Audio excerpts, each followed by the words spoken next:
Hey guys, welcome to another episode of the East Coast Rams podcast. I'm your co-host Ashton here with my awesome co-host Zach, and the Rams get it done. Not exactly in prime time, but they get it done on the road at the Bay. And Zach, some wins feel better than others.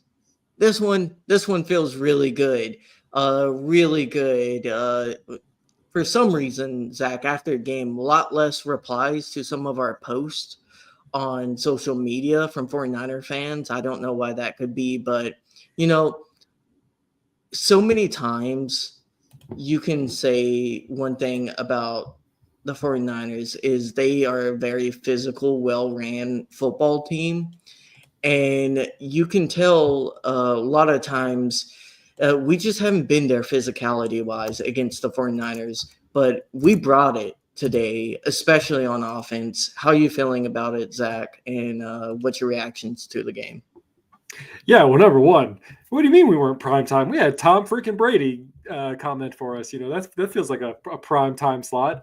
Luckily, Great analysis, too. Great yeah, analysis. I thought it was great. I feel like usually he floats against us a little bit. Other than Stafford, he tends to really give praise to the quarterbacks, but I think this time he did a really good job of analyzing the whole situation. He was able to break down kind of our tight end procedure that we were running with and things like that. And so I thought it was very well done. I thought this week going around. But otherwise, the game I think was great. I mean, we kind of briefly talked pre-show that even though the Rams were up 21-0, going into this, in the second quarter, like I still had butterflies in my stomach, and I still wasn't prepared for this team to have the blowout win that they did. But in the end, it was great. The team needed this. They needed a rebound from a few weeks ago when they lost at home. And it wasn't a close game. This was not a close game at all. It was a complete domination of the Rams from both sides of the ball. I think the defense let up a little bit more than they probably should have. We'll talk about that. But overall, I'm very proud of this team. I'm proud of how they really accelerated on the offense. Yeah, that's kind of my initial thoughts. Yeah, like you said, Zach, I think we posted on the Twitter account. You don't have to test the field goal unit if you're just always scoring touchdowns. That's a good way to not worry about it at all. And they definitely succeeded in that element of the game. So, guys, the Rams win 42-26 at the Bay. Kind of like Zach said, a domineering win, especially near the end. Zach, let's just kind of break down this game, at least from the aspect of historically. And we got to be honest with this 49ers team. It's not 100% healthy, but Kyle Shanahan has had them playing to a really high level. They've still been winning games. And he should probably win Coach of the Year. The fact that they are still playing, and they played us hard, and it was a one-score game until the late third. So it's not exactly like it was just a blowout and we kept it that way. It was getting tight there in the third and fourth quarter, or second and third quarter. And this is a team that has kind of learned how to manipulate, especially with their defense, our coverages and stuff, to kind of pick us apart and take the checkdowns and get a lot of yards. The 49ers did not have a shortage of yards in this game. They were able to move the ball pretty effectively. The difference was, and we haven't seen this in years past, is the offense kept on the pedal to the metal. They kept on scoring and kept on not yielding at all, being very efficient, being great in the red zone, being elite with their 13 personnel usage. And even Brady had a great point, which is it limits the different packages the defense has prepared. And it's not just like we're running 13 personnel and running 13 personnel plays. We're coming out in 13 personnel and running 12 personnel plays, running 11 personnel plays, because our tight ends, you saw it with a few almost big plays to Ferguson, and he had one good catch in this game. is he can run wide receiver routes. And so it's putting these defenses in really big binds because you can't just act like it's 13 personnel, because if you come out in 11 personnel grouping to defend against the 13 personnel, we'll just run it down your throats because all our tight ends can block. So you come out with more linebackers and more heavier personnel, and then we can just throw it, and you don't want a linebacker on Ferguson. He's like a wide receiver. So it is really genius improvement in like incorporating that with Devontae and Puka, where we have the mid and deep level throws, and we almost connected on some good ones. Just really impressive stuff on the offensive front. What's your big takeaway on the offense after this game? Yeah, I definitely think that the Rams need to continue this kind of up tempo format when they are able to get the ball moving faster than using up the entire time that they have. They are a much better offense. They're a much more efficient offense. They keep the defense kind of tilted off base, which then I think allowed, when the Rams were up 21-0, the 49ers had to respond. They couldn't settle for field goals. They couldn't settle for just simply punting the ball away, which again, like if it was a 14-0 and then they scored again and then they were able to, they would have been able to hit more field goals or attempt more field goals. But because the Rams kept it at such a disadvantage for the 49ers, really it just allowed us to play the ball that we like to play. We're terrible kind of coming back from behind for the most part, but really we really excel at that keep away offense. As long as we can keep that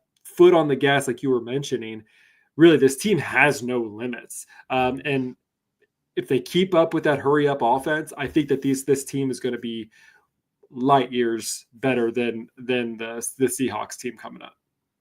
Yeah, and it's kind of amazing because typically these types of games we're used to the Rams being the opposite, being the team always trailing, always like watching the 49ers drain the clock, have efficient long drives, and then even still getting touchdowns at the end of it. And that's why in the second and third quarter, I know you mentioned earlier, like you were feeling uneasy because historically, when we got the 21 points, we would fizzle out. And in the red zone, like we would kick field goals or had miscues, get out and just punt. And then eventually they would get back into the game and they would, you know what I mean? We have seen that time in and time out. And this 49ers team historically has been great in one-score games against us. Mm-hmm. A good way not to do that, don't make it a one-score game. But guys, if you're watching us live, please comment and tell us what was your favorite part offensively? What was your favorite touchdown? And a lot to pick from. It seemed like everyone was getting a touchdown.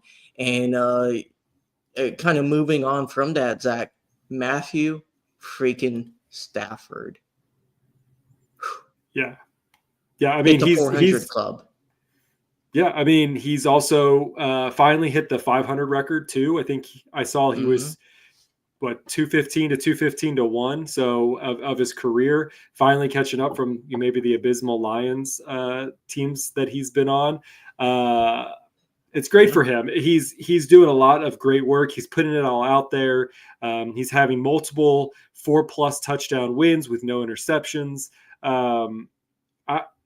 He's having himself an MVP year, in that people are, you look at a lot of the lists, and he's still not in that top 3 discussion of who should be MVP. Obviously Jonathan Taylor with the Colts, he's deserving of it. Josh Allen, he's still up in there, but I think Stafford's playing at a higher level than he is. And people are just taking it for granted. You hear the one-off, clips from, certain people saying, yes, he's MVP, but all in all, you look at all the lists, he's still not top 5 of them. Well, the Rams can't control MVP voting, but what they can control is the pace and tempo and the execution of this offense, especially in the red zone. It's so much improved night and day compared to last year. And this offense is so multiple and can trick you and get you in so many difficult positions. I mean, it is really impressive. They dropped a 40 burger away in a very difficult, loud environment. And all you can do is tip your cap because he wasn't perfect in this game. He had a few missed opportunities, but when you have a few missed opportunities and he's still scoring 4 touchdowns and lighting it up 200 plus yards, you're doing something really right. And it's great to have that level of, let's say, that margin of error, because historically we've seen it, Zach, where if the offense isn't playing completely perfect, we tend to lose those games, at Yeah. least in previous McVay teams. And this team, you can see the offense and defense at any moment can pick each other up. Yeah, 100%. And Stafford's the key leader in that. I mean, shoot, he took a Mhm. big hit, came off, and just shimmied it off. Oh So yeah, we I'm got to get excited. that meme. Got to Oh, it's get that coming meme. around. And I think Kyron Williams, we'll talk about RBs in a second, but Kyron Williams, he says that's going to be my next celebration dance. So it's doing the Matthew the Stafford shrug. So really cool to see that. But let's shift over a little bit to the running back room, because again, we're seeing this running back Oh, room evolve. real quickly, Zach. We have an awesome comment here by Kubiak. He said Glock 9 is playing on another level, probably better than the 21 championship season. Yeah, I think, yeah. yeah, I would say he's playing It's at a better different. level. We've seen better. I want to be careful. We've seen more crazy throws, I think, so far in the 21 season. Obviously we remember his first one to Van Jefferson. We've seen, basically the Hail Mary to Cooper Kupp in the going up Tampa game. against the Tampa Buccaneers game. We've seen some crazy throws in that season, but I think he's had an overall better season statistically this season. Yeah, that Higbee touchdown, no looker, just looked off the zone that was supposed to be covering the flat. It just what can you say? It continue about the running backs. Sorry. Yeah, no, I mean, I just think we see each and every week this running back core between Kyron Williams and Yeah. Blake Corum kind of become a different animal, and they're improving as a team. When it used to be, Mhm. the Kyron Williams show with maybe a sprinkle in of Corum here and there, we're really getting that burst of both of them. We're getting to more equal playing ground, with Kyron Williams with 14, Blake with 13 attempts, complementing each other. Well, Obviously, you're missing another rusher in there. oh, I'm not even One talking about Matthew Stafford. Stafford. Don't That guy needs Yo, to hop on a treadmill and just jog it out a little bit. He obviously does not do any. I don't believe he does any type of running outside of the dude, facility, it outside was of his funny. practice. He had like wide open for I think it was like second and third, and he had like wide open field, and a linebacker was coming down, and he probably would have got the first, but you could tell he thought for a second. He's like, "No, I'm not doing that. I'm too old. If it was any I'm too old." other quarterback in the league, they would have got that first down easily. Anyone, And yeah. I was concerned he wasn't going to get it. He didn't get it, obviously, but he turned off. But yeah, I knew, like, I was like, dude, this guy, why? Just throw the ball away. Like, at this point, just throw the ball away. Anyways, but going back to Kyron and Corum is like, they're playing what we want to see from them. We saw Kyron really be more explosive, I think, than we've seen him in the first half of this season Oh, so far. he had some motivation this game. He did. I mean, I think he hates the 49ers with a passion, probably amongst most of the Rams team. But going in with averaging 5.2 yards per carry, getting Great those game. 2 touchdowns, really wanting to rebound from, obviously the costly mistake at the goal line a few weeks ago, which I'm not going to bring up anymore, but he played great. Then you have Corum coming in and really coming Oh, into his own, popping. being able to, get a couple more explosive plays. Obviously he was hit more in the background, which kind of brought down his average per yards. He only got 4.3, but he did have some good breakout yards, with his So max of 15. Corm was this close to breaking and housing one. He was that close. Yeah. It was like a shoestring tackle. So like I feel like Corm will break. He feels so due because he's had a few breakaway touchdowns that have been called back because of penalties. So I feel like he's due for one. I He don't should disagree. really. And once he gets one or two, you Oh, it's may gonna come start in bunches. seeing Yeah. that shift a little bit. But for right now, Corum is still he's still the They're top both efficient. RB1. They're both efficient in They're their ways. efficient, but Corm is way more explosive, and that's what you can see. And Corm gets a lot more of the dirtier touches in moments where they know they're kind of running out the clock. And I don't think some fans realize that he's getting a lot of drives where it's more like they expect the Rams to run, and it's like it's going to hurt his averages compared where when Sure. Kyron's in, it's more like a competitive game and it's more like normal game script type stuff. So Yeah, I mean, Kyron is still the one that Stafford feels more comfortable to throw to. I don't know the last time I've seen a Corum catch on the stat sheet. his Um, blocking has gotten better. and his Corm's blocking blocking has. has gotten a lot better. I mean, and that's why, we're seeing that balance, Hmm. with them being out there, is that his pass protection is getting better. I will say the one thing, again, the two things that I want to see from Blake moving forward is I want to see the explosion to the house, or, getting the 30 plus yards, which I think he's fully capable of doing, but then also the goal line. I think Corum is still better at the goal line plays. I mean, maybe it's the plays that are being drawn up for Corum when he's in there, but he's having a tough time still finding the end zone when he's given that opportunity at the goal line. I think there was 2 attempts, and then they ended up throwing it to Devontae for the touchdown. So just you want to pivot to the wide receivers now and talk about Devontae because we got a question about how's Devontae any reports. Yeah, so Devontae, he had a game. I mean, obviously, he had the most receptions Hmm. out of anybody with 77 yards, 12.8 with the TD. So great game for him. The last update was an oblique injury. It was reported from Sean McVay, and that right now it's day to day, but he doesn't anticipate him being out next week. He did also mention that if the game was different, it was a closer game, that Devontae Adams most likely would have been back in the game. So He hopefully, tried to go back in. Like yeah. you could see him like trying to get in, and the training staff's like, nah, bro, and like It, you're get away, it, you're done. it's fine. We're good. We're in a good spot. Yeah. So Puka, he had 5 receptions, I think, 8 targets for 64 yards and a Yeah. really fantastic touchdown.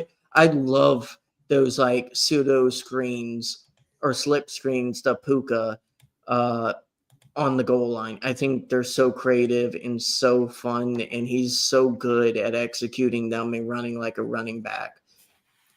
100%. I mean, obviously, I think that he had some miscues in the first quarter. Some missed targets there, but otherwise, another fantastic day with Puka.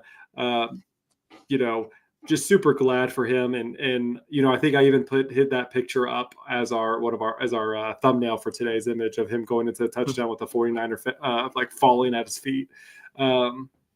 So yeah, another good game for him. Tight ends. Great game for the tight ends. I mean, again, they're taking away the share from the rest of the core receiver group. Bad for fantasy, great for the Rams. Yeah, I mean, I had Kyron and It Puka really is. on one of my leagues, and they both did really well. Still going to lose, but Did that's good the enough. point. It did good enough. Yeah, At least.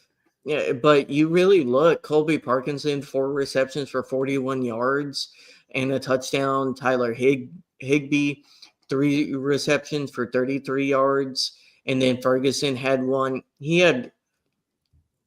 Do you want to talk about that catch, or do you want to keep on going over the other wide receivers I mean, real or quick, we'll go pass with Davis catchers? Allen. He had 2 catches for 8 yards. A TD in there. Yeah, and a TD, so that was great. But yeah, let's talk about Ferguson for a minute. So our tight ends, we finally found a tight end core, and I think this is what McVay has wanted for years, and that's why he keeps stacking tight ends into the team. Feels like we have more tight ends on the team than we do wide receivers. But Terrence Ferguson had a little bit of issue catching some balls. Now I think one of them might have That been was more a of a hard catch. one of them I think was a In Stafford, a little bit overthrow, but there was two of those where he should have been able to catch and bring in that ball. it's hard to say because he did have a lot of contact from defender and he should have caught it. It's not an easy catch though. It's not like he was wide open. He turns around, it's straight on the numbers, and he dropped it, right? So there's different layers here. Sure. I mean, he's going to get better. He's going to get better. He's still a rookie. Yeah. He's going to get densely better. I still think I think he had a clutch catch later in the game. Sure. And that was a nice 32-yard catch. It was right after that one, wasn't it? Within the next couple plays. It was like 3 plays later. So, I mean, he made up for it, but when he gets those opportunities, he needs to nail those. And like it's like I think it was a catchable one. I think that there was one of his catches that he missed, I think was a slightly overthrown. But I think the one that you're referring to, I think that was on. It kind of like went through his hands. That was what, on 3rd down, and Stafford overthrew him. Like he was open. So yeah. In the second quarter, if I remember. Yeah, I mean, good stuff by all of them, and I think Ferguson will get there. His blocking looks decently improved too, so he's going to get more play and more snaps and kind of improve that type of stuff. We just got a catch. Do you remember when that was? I don't. I would have to go back and look. Yeah, I don't remember him catching the ball. I mean, I know. I remember Mumfield. One of the ones that he missed was kind of like a short shuffle pass from Stafford. Like it wasn't Mumfield's fault at all. It was a short pass, but he was the one in the vicinity. So there was a decent batted ball. Like he was on, I think, a comeback route, and the DB came, and I think that was up Stout, I think. But either way, it was a good play by DB.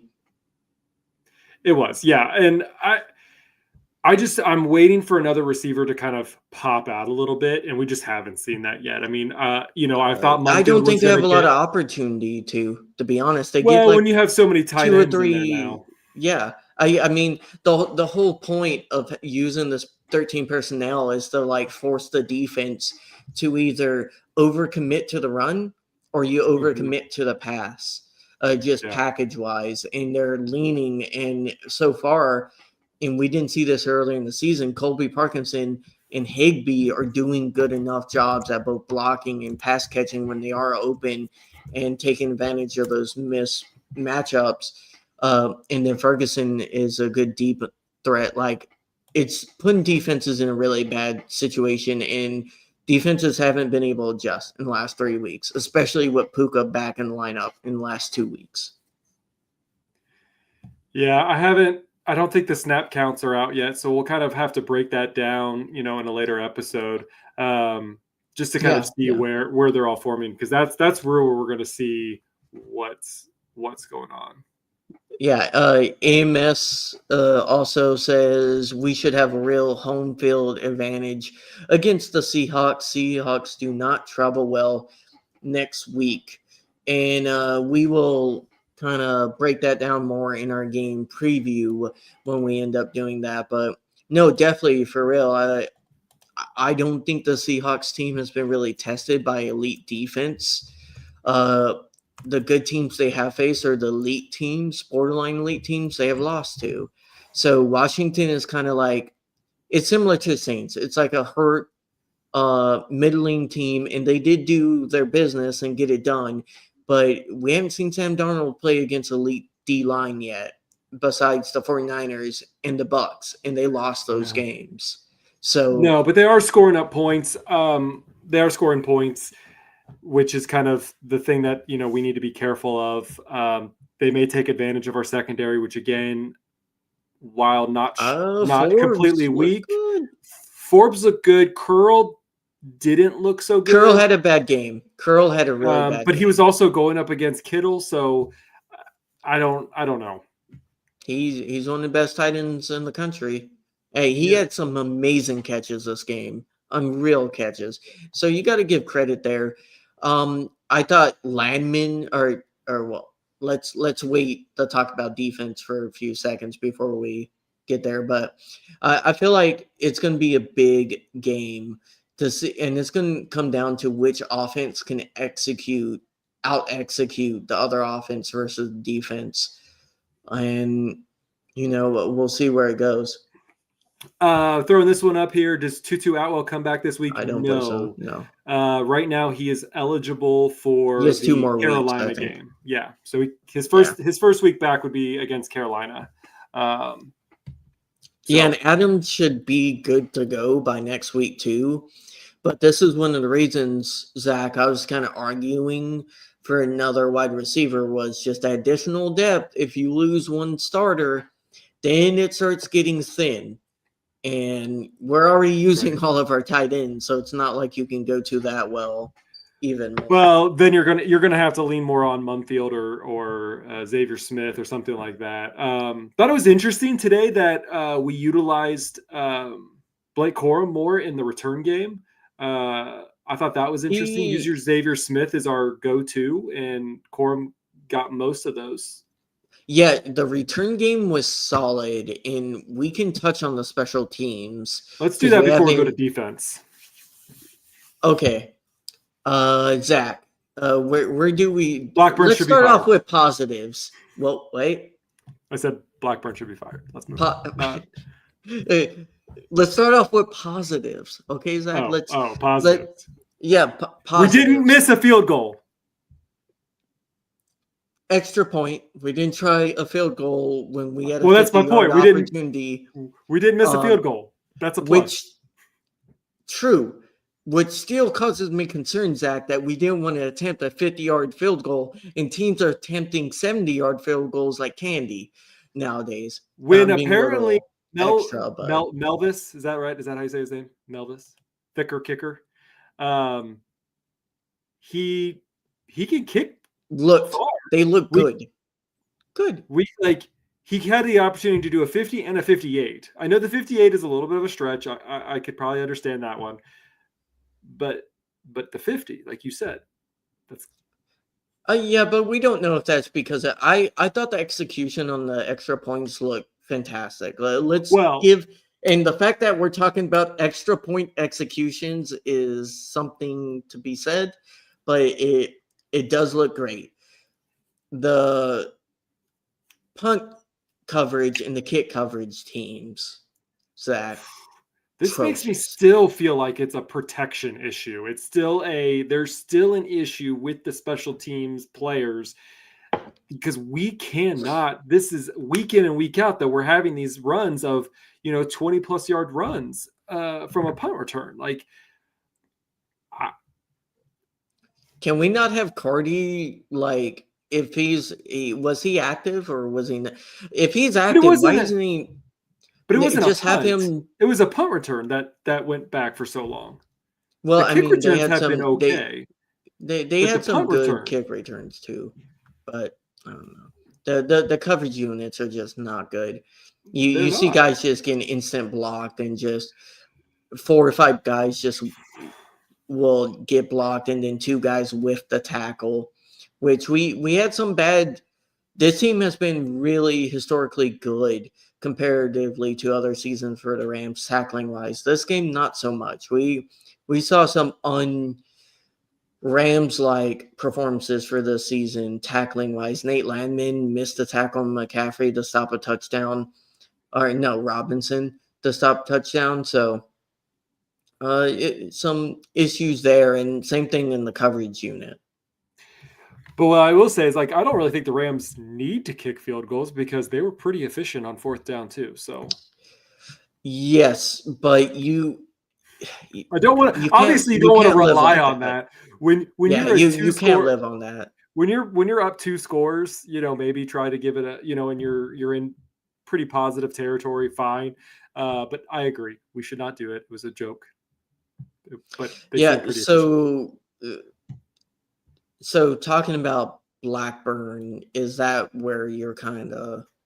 I don't know what else to do. I mean, you didn't even give Melvis a shot. So which makes me think that at least we thought that he was going to try to make field goals, and then we were going to see maybe this is it Cardi's fault, or is this a protection issue? Well, they know that from practice, Well, they right? do, Like but Sean McVay came out and said, we'll see what happens and we'll reevaluate on Monday. Well, we can't really reevaluate Cardi is anything. not getting he's not getting that job back. I'm just gonna Not, be honest. That I will say execution looked too crisp. it's an extra point. I'm not. Give me a field goal and let's try it there. I want to see it differently. I want to We'll see what this guy has during the But field he goal. lost last week. He lost the kicking battle. That's not a great sign. In a short week, they were going.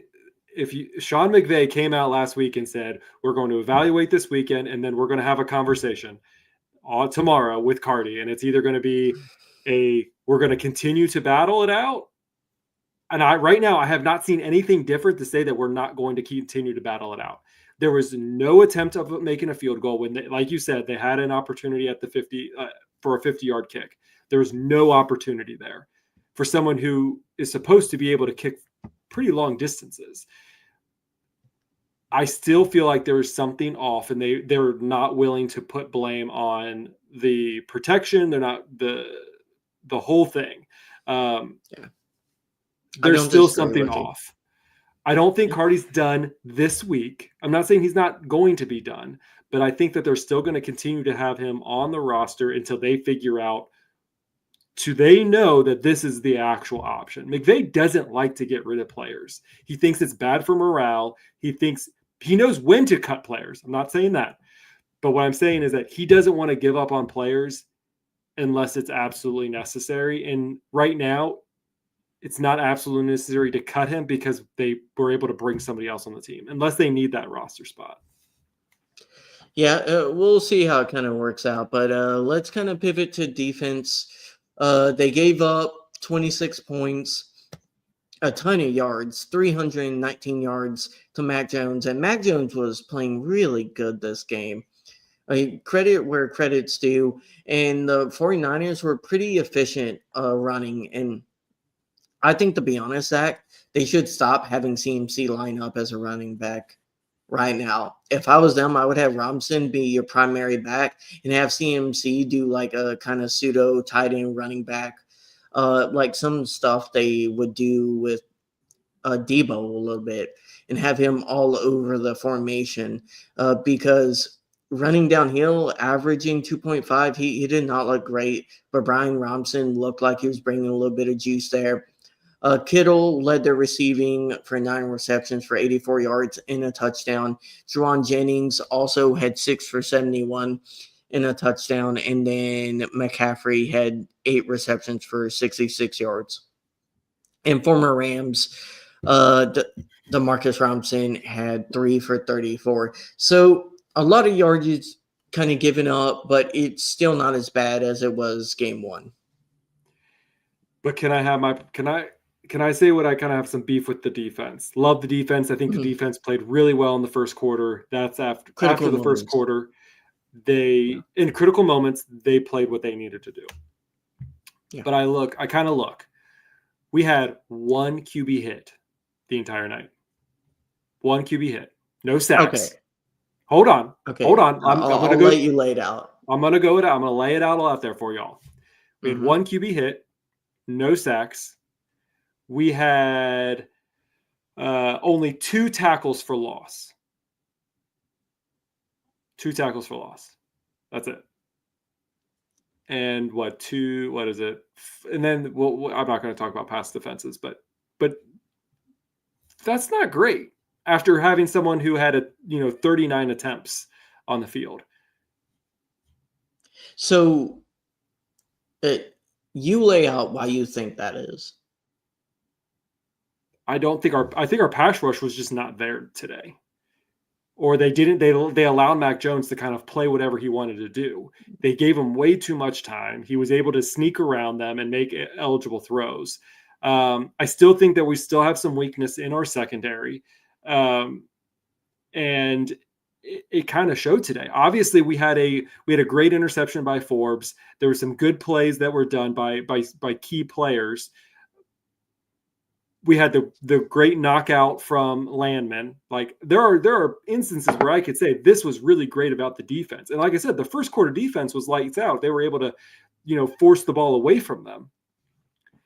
But as the game went on, I just felt like you said, they gave up way too many yards, which they tend to do. They're really this bend. They're probably the most bend don't break Rams defense that the Rams have had in the Sean McVay era. They give up a lot of yards, but they usually don't give up a lot of points. So 26 points is a lot for a Rams defense.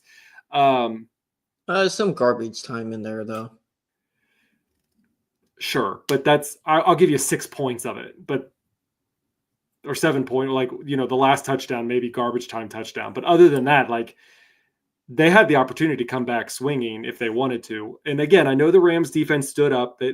We won the game, but we also won the game because we scored 42 points. So I am actually going to defend the D-line here and say they had a fine game. They weren't the issue. The entire 49ers game plan was built directly around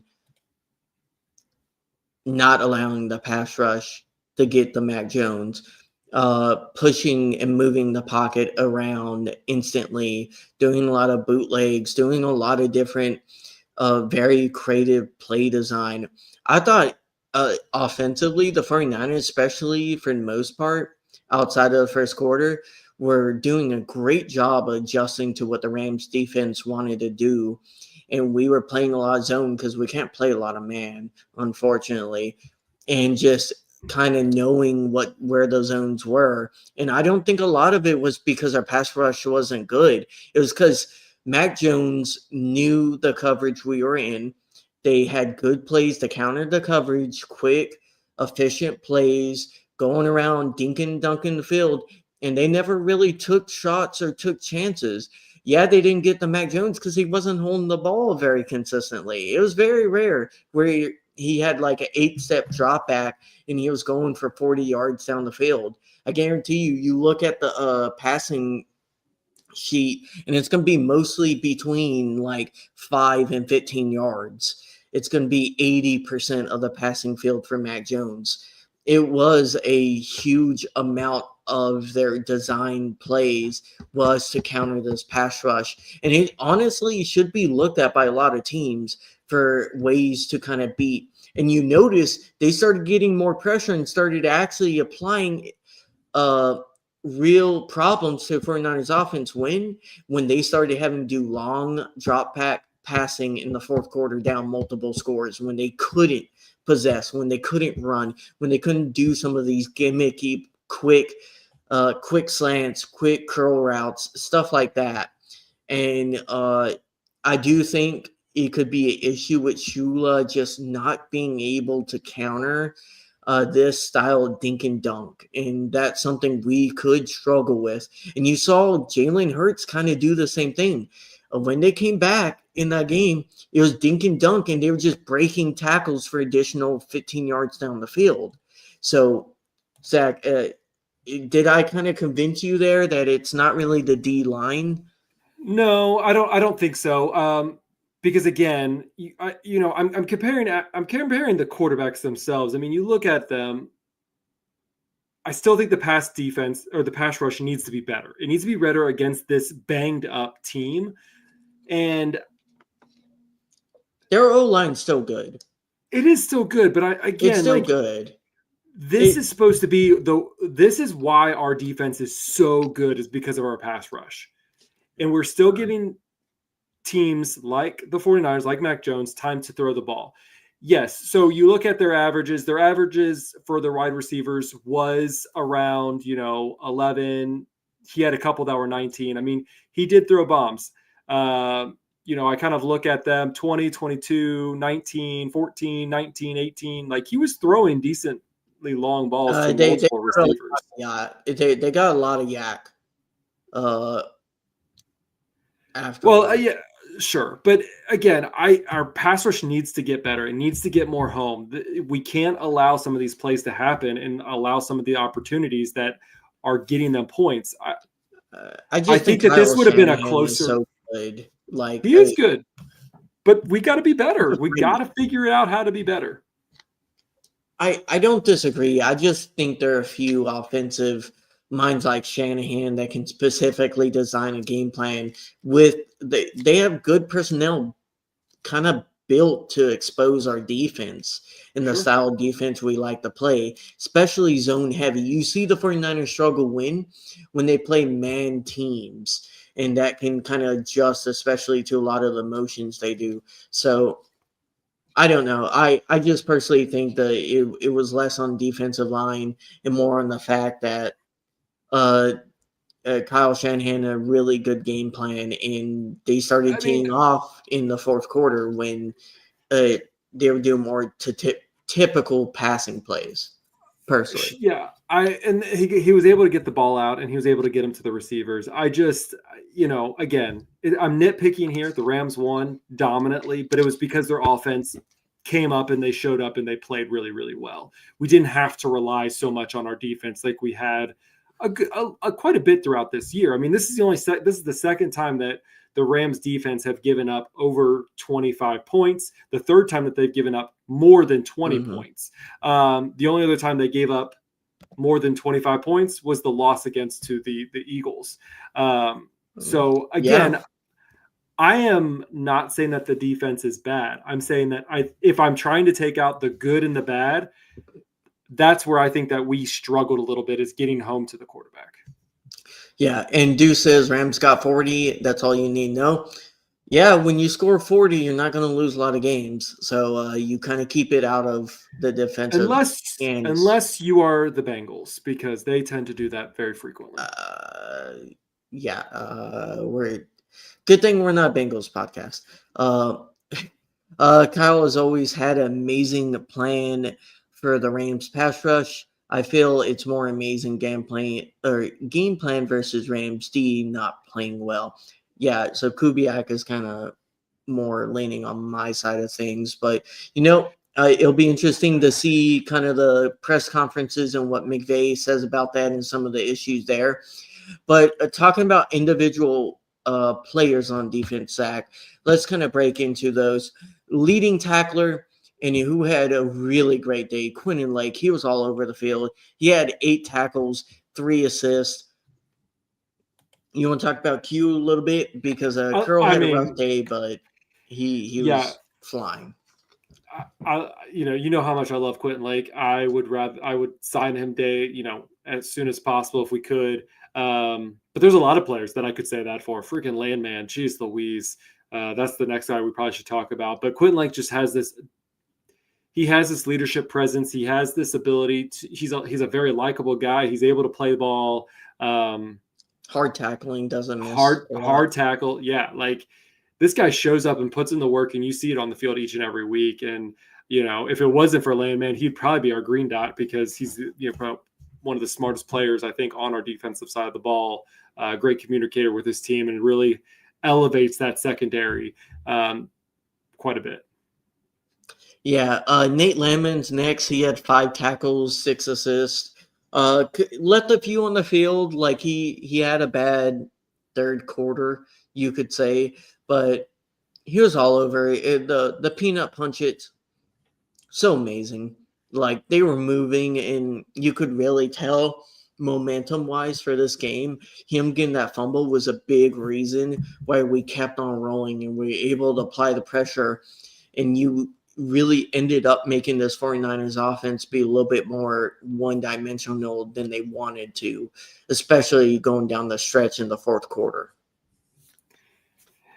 Yeah, definitely. And you also look at, I think this was his 9th in the last 3 years. And I think I saw a stat that was the most of any linebacker or any player to have 9 forced fumbles in the last 9 years or last 3 years. So that's pretty kudos to him.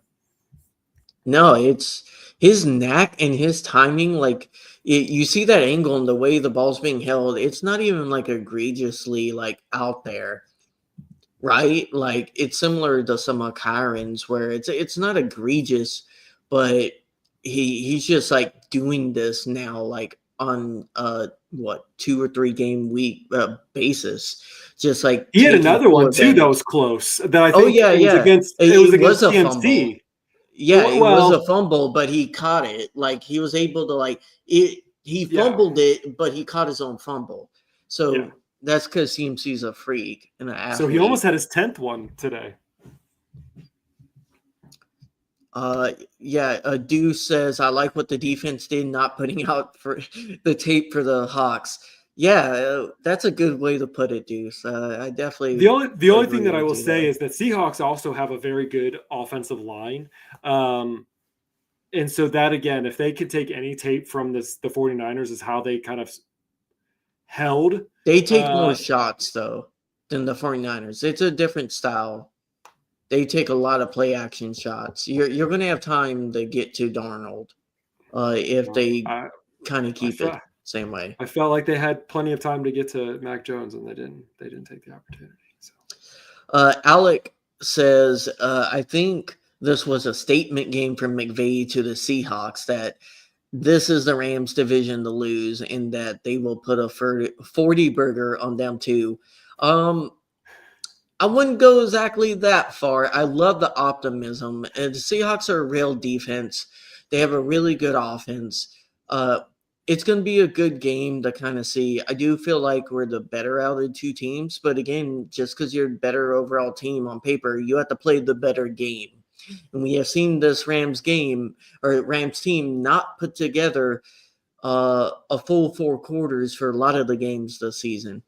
I would say this game they did a good job on almost every quarter, but can we continue that going into the Seahawks game? Because it's going to be really big for a division to come out of there with a win and kind of hit. I think what do we get the Lions after that? Bucks. Bucks. Yeah, we get the Bucks and they're kind of ailing too. So you really want to hit the stretch and not lose one at home to the Seahawks. Yeah, I think the Seahawks, each and every week I kind of see them and they put on a pretty dominant performance. We asked the question last time, I think, have they played any really good teams? The answer is meh. But I think that They you win the can't games they should. underestimate them. They win the games and they're dominating in these wins. They're, even though they win, they're facing again, the Saints, the Jaguars, the Ravens, things like that. But they're putting up way more points than their opposition is putting. So I think again, it's nothing that we should take for granted. But I do think that this is probably our toughest test the rest of the season. The Bucks are going to be challenging. The Lions are going to be challenging. But we have to face the Seahawks twice. And so, this could be another either or. So you could very much see with the Seahawks, and same thing with the Lions, is they can beat up on bad teams really easily, but when they face good teams that have solid rosters, you don't know how teams respond to adversity. And all we've seen with the Seahawks team is when they go through adversity, they kind of struggle and they lose. Now they've been on a win streak, and we'll kind of see how the Rams can deal with that. Well, we'll see how Sam Darnold can deal with it. I mean, if the Rams can get home in the pass rush and getting Sam Darnold off his rhythm, because again, he's revisiting 2024 when he had to face us twice as a Viking and got kind of demolished by our pass rush. If we could do something similar to what we did then and give him more PTSD, then I think the Rams can handle it. But if the Rams, again, kind of pull the Rams defense needs to put the brakes down immediately. We need to shut it down. We need the offense to cruise down and make a statement. Yeah, the pass rush is going to be very key. If they don't get pressure in that Seahawks game, it's going to be a long game. It's probably going to be offensive shootout if you want to win it. Alec kind of agreeing with you there, Zach, that Darnold will be seeing ghost like he did in Seattle or in Minnesota and New York. Hope so. Good point here by Alex saying he loves seeing pulling guards, just how Kevin Dotson is going around and manhandling some of these D linemen. And our line got to give them credit since they've been healthy in the last few weeks. Zach, they've looked much improved in a lot of areas, and their run blocking has been phenomenal. So you can't complain as a running back in this offense. You're not getting holes. You're getting pretty good holes, and Yeah. they've been definitely working there. Deuce agreeing with us there. Uh, Lions are frauds. What's your opinion on that there, Zach? Lions is such an interesting team. I'm a Jared Goff fan. This. We've been doing the podcast since Jared Goff's departure. Actually, no, we did not do the podcast before Jared Goff's departure. Forgot about that. But I do like Jared Goff. I think he is a good quarterback. I would probably even say he probably is a top 10 quarterback when he has all of the weapons and all the things around him. I think that they have a good team. I think that their offense is good. The defense is what seems to kind of struggle bus a little bit. When their running backs aren't good, I think there's some stat like in the last 2 or 3 years when their running backs don't get above like 70 yards or something, they've only won like 1 game out of 9 or something like that. So it's one of those things where they really struggle when their running backs aren't going on the ground. And we'll kind of talk about that when we face them. But that's going to be a big key to that game. Again, the Lions are a really good team. They're good at running score, especially since Dan Campbell era. They're good at running up score on bad teams. Well, but at least this year, when they faced other top tier teams and they haven't been able to run, they have struggled mightily. And Goff doesn't have a lot of time, and they get a lot of pressure. Has always been at his best at play action. And if you don't have the ability to run the ball, you don't have that ability, you lose the play action game. And it just not a lot of shotgun out of Goff. And so that's where I think that your stat comes into play very heavily, is that you can't do a lot of play action when you don't have a good running game going. It's not to kind of reiterate the whole Goff like debate, but I just love having a QB like Stafford where you don't have to have all the answers, not everything. It's like we won the Super Bowl because we had a QB that could take a 5th string tight end, 4th, 5th string wide receivers, and Cooper Kupp. Only Cooper Kupp being on that only offensive weapon in that Super Bowl, and being able to put together in a non-perfect situation a game-winning drive.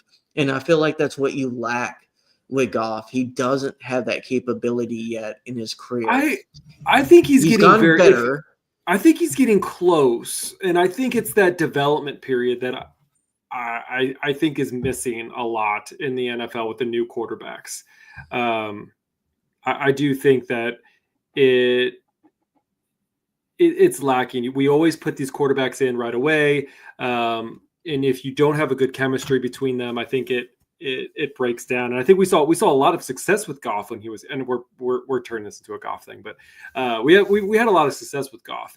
But I think Stafford or McVay wanted the next level, and Goff didn't hit that level yet. He had the arm, he had the talent, he had the understanding, but he needed a partner, and Goff wasn't there to be a partner with McVay at the time. Yeah, just to kind of respond here to Alec, he's bringing up like Drake May and he has his deficiencies. Yeah, but he's doing everything he's doing with like, I'll say average O-line and like no skill position players. Like Hunter Henry and old Stephon Diggs are his best receiving options, and he's putting up the numbers he's putting up. And the problem is when Goff hasn't had those elite playmakers and like 2 elite running backs, Amon-Ra St. Brown and Jameson Williams, when he didn't have all that stuff, he didn't do anything on the lines. And same thing with the Rams in 2020, right? We had Kupp, but we didn't have much else, and he struggled mightily in 2019. And in 2018 and 2017, we had one of the best rosters. My point is, there's different eras of players, and like they go through different phases. we made the move Stafford for a reason. I think Goff is a really good QB. I don't think he's top 10, but I think he can win a Super Bowl. He just needs more around him to be right to get that done. I think his Yeah, capability to win games and sure. overcome stuff isn't as high as the top tier quarterbacks. That's all I'm trying to say. I think Stafford gives us that extra edge, like Mahomes or Allen or kind of like Lamar give the teams where in bad situations they can win you games when you shouldn't. Right. But it's all about the weapons that the people you put around him. I mean, Stafford has again, he's lost. We've had bad seasons with Stafford on our team, and that's because we've had big losses He to our wasn't bad offensive on this. line. He I'm not wasn't saying bad he in wasn't 22. okay, but He played again, great in 22, in my but opinion, at least. okay, we're gonna move on. We're gonna move on.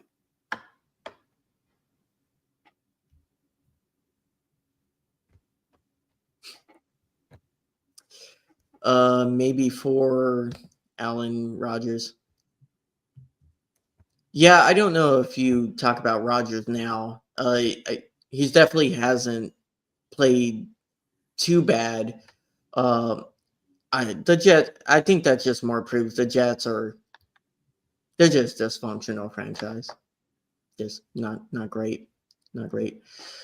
Going back to this game, Zach.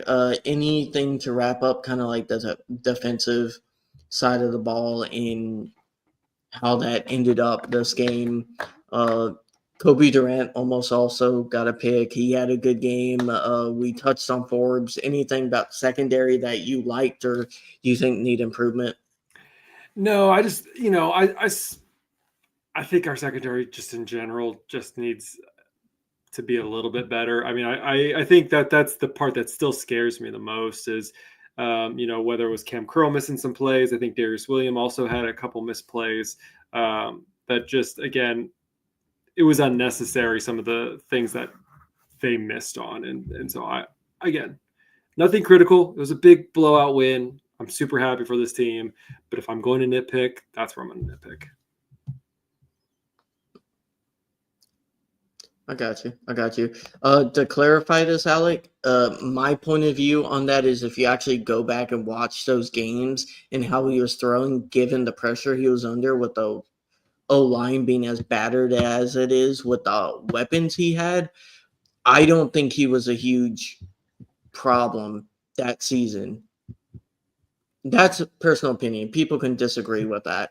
And I said that on this podcast at the time that I thought for the most part when he was in and when he was healthy, he was playing good. It wasn't good enough to like win games with a completely battered team, but that roster had some flaws to it anyways, given what we did post Super Bowl, right? Like when Bobby Wagner is your best defensive player, and he had a great season. That's not insult Bobby Wagner, but when Bobby Wagner is your best defensive player in a season, there's an issue there. I know Aaron Donald had injuries and stuff, but just to kind of clarify my 22 comments. This just kind of goes with me. Like I said, I am very supportive of this defense. I think if you go back and look at my tweets, I said I love this defense, and then I retweeted I love this defense multiple times. This defense is really good. It's excellent. Two flaws, secondary. Some of the what he says about Krishula and some of the maybe some of the play calls might be a problem. Two big issues: pass rush, some of the secondary misses, specifically Cam Curl. He just could not keep up with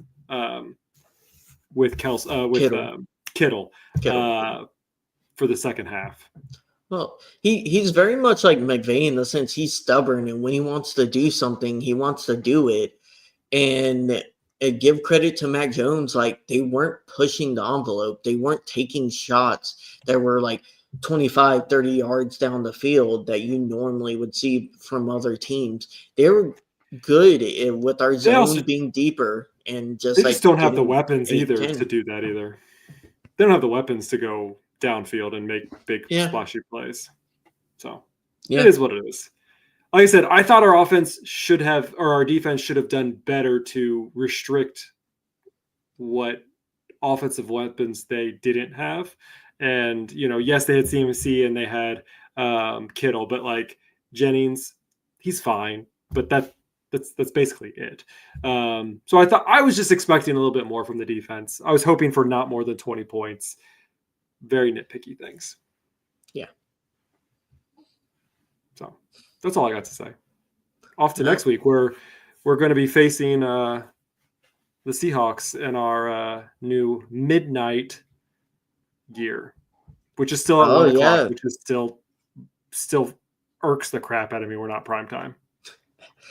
Maybe it gets flexed. Who knows? But hey, Zach, we might have some surprises ourselves with that game.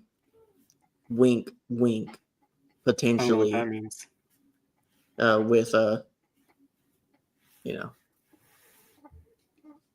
full circle. No. I'll tell you later, because you prep some stuff for next week. Maybe you pick up my gist there, for the branding and channel and stuff. Oh yeah, I get what you're saying. Yeah, we're gonna change. You're making me look stupid there for a few. Well, I had no idea what we're talking about. It's like, are you flying to LA to watch the game on Sunday? I mean, I was supposed to go to this game. I had every intention to go to this game, but things changed, and I had to flex and go to Nashville instead. So, yay. Yeah. Right. But anyways, I'm excited for it. I mean, I actually really do love this jersey. I have a black hoodie under, like a black long sleeve underneath of it. It looks dope. I had a Rams blue underneath of it the other weekend, and it looks dope too. Like, I'm actually really loving it, and I'm really disappointed we're only going to wear it one time this season. But it's going to be good. Oh, probably should have worn it against the Niners, in my personal opinion. But that's neither here nor there. A few weeks ago. Yeah. Well, I was on a roll with wearing Puka, and like I was undefeated wearing my Puka jersey, and so I kept it at that. But now I have switched to this one for a few weeks, but I don't know. We'll see what happens. But. Well, we finally overcame Jake's curse of going to games and losing, so I'm sure we can keep it up with the positive. Well, I'm not going next week, so that's a good thing. Yeah, you're getting better. You're getting better, and it looks like I should be able to go to the Panthers game. So we'll see. My 5-0 stretch, I want to hit 6-0, and Panthers feisty team, but we'll see how it goes. Assuming there's not a snowstorm that prevents me from going, which here in Indiana there is already a snowstorm. I got 2 inches of snow on the ground. I'm not very happy about it, but Yeah. Let me see who's like prime time next week. It's probably going to be terrible if I'm knowing it's like Browns Jets or something stupid like that. It's Lions Eagles. That's a good one. That's actually a good prime time one. So we probably, and it's a 4 o'clock game for us East Coasters. It's a 4 o'clock game. So it's just not a prime time game. I mean, even in LA, like it's a 1 o'clock game in LA, and you're wearing your black midnight jerseys. Monday is though Cowboys Raiders. Can we just not do that, please? Can we flex the Monday? Yeah, I don't know if we want that, because then we got shortly to the Bucks. But we might need to. Yeah, but do the NFL a favor. No one wants to watch Cowboys Raiders. It's like no one. Well, most people. I don't know if many people will. If YouTube TV and Disney still have their fight. Yeah, that's a whole other. Okay. Panthers got smacked by the Saints. I was talking about Panthers are a weird team. Okay, in defense, they have beat good teams and lost to bad teams. It makes no sense at all. Yeah, which does not make me feel good after Thanksgiving.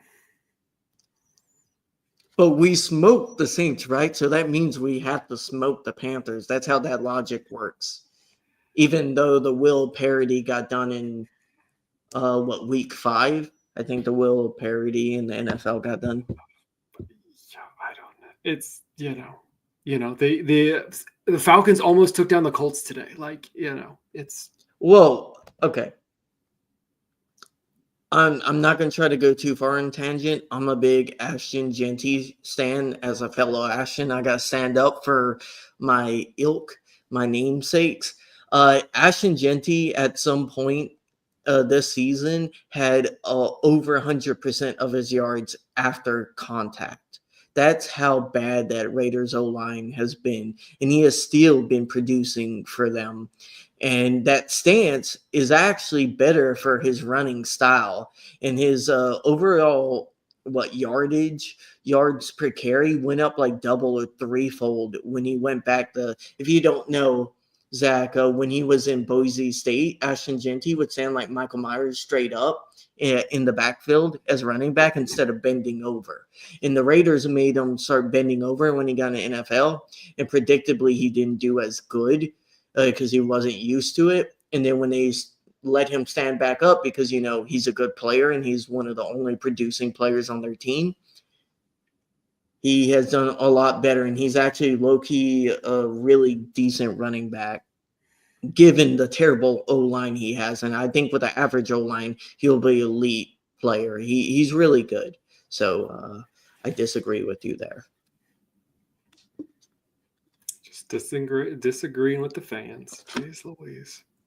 I'm being honest. Zach, me and you are both honest with our opinions and takes. We're not always right, but we give you guys our honest opinions here for whatever they're worth, and they're not worth much, but we do our best.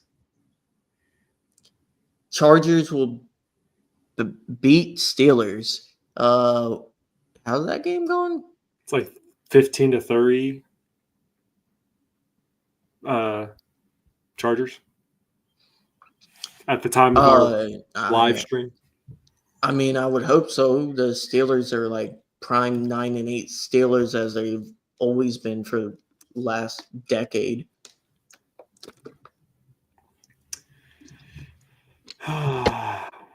Well, if anybody else has anything else they want to drop into the comments. Yeah, any comments or we got some trolls in there, but I don't know why you would troll us when we dropped a 40 burger today, but okay. I bet you have nothing better to do. But thank you for the view. I appreciate it. Me and Zach appreciate it. How many kids do you think will start doing Janty stance and start ticking off coaches? Hey, that's a coaching problem, okay? That's not a me problem. And it works for him. And if it works for him, change happens little by little. Maybe you don't have to lean over. Maybe they just do that for no reason. Who knows? Yeah. I mean, this is where we make up and we show what we're really made of and show who is actually going to be king of the West. And it has to be this week.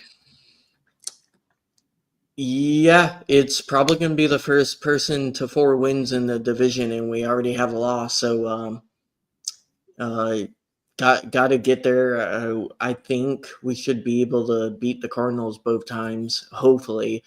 But Seahawks, it's going to be real. I really do think it'll be between us and the Hawks coming down to the wire, and getting this advantage would be really nice and potentially could give us a little bit of a buffer.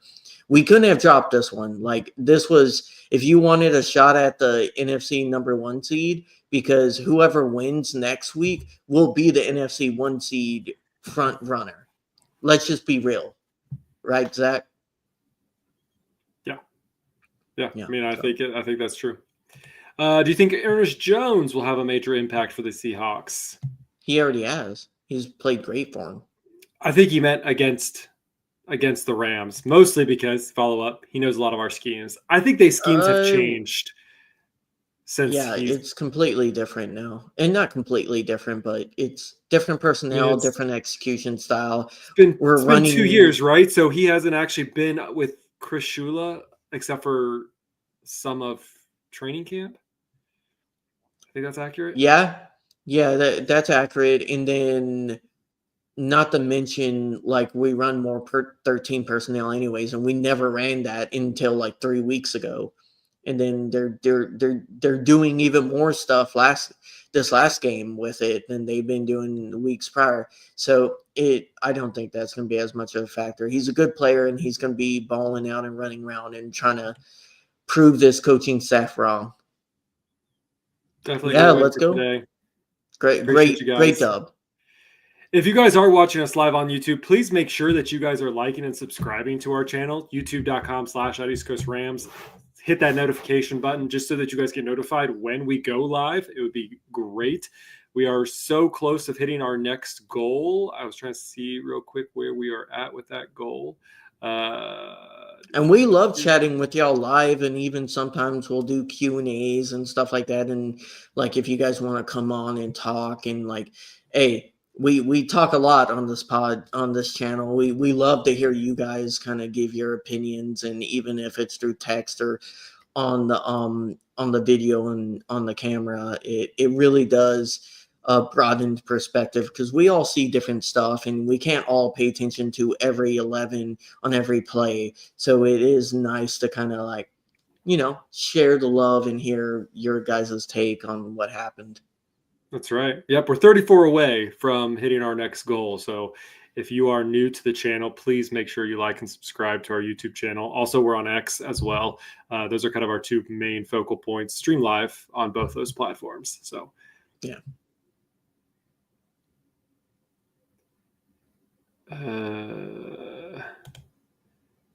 This is fun. I won't lie. I listen to a lot of others, but they don't interact with the chats that much. But you guys are fun and super knowledgeable. Hey, we appreciate that, Alec. Yeah, we've been doing this Zac since 21, middle 21 season, 4.5 years. We watch a lot of Rams football, and we try to keep it real. We're getting close to our 4-year anniversary? 5-4, yeah, something like that. Yeah, it'd be 4 years. Yeah, 4 years. A Super Bowl, a few playoff wins in there, and one season we won't talk about it.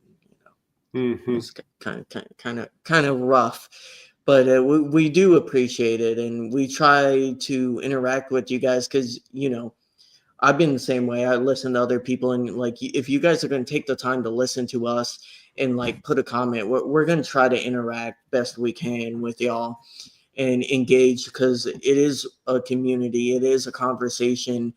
And I think we started this podcast because of the 4 losses in the Super Bowl season. I was frustrated. I was driving my wife crazy. The bad November. Yes, no win November, and I had to talk about it. And I know that feeling. Sometimes you just want to either yell or like scream with enjoyment. In this case, it's like, and talk about these things and kind of get through it together. And it helps, the world has so many serious and like things people go through, bad situations, hills and valleys. But when you go through those valleys, something that can get your mind off of it, like a community like this, it helps all the world. And I definitely understand that. Yeah, and it's been great. I mean, we've been meeting people over the last 4 years, being able to do meetups at different games. We're the East Coast Rams, so we have to travel a lot to get to some of these places, whether that is LA or whether that's, I've been to the Lions, I've been to Chicago, Nashville. We're planning on going to Carolina. So we're really making an effort to get out there and meet all of the fans, whether you live on the West Coast or the East Coast, or anywhere in between. We're building a big old community, and we're just thankful for everyone who's came in and watched this live stream. So appreciate you guys. Ashton, anything else you want to say before we wrap this up? No, just again, we love all the comments and all the engagement we got tonight.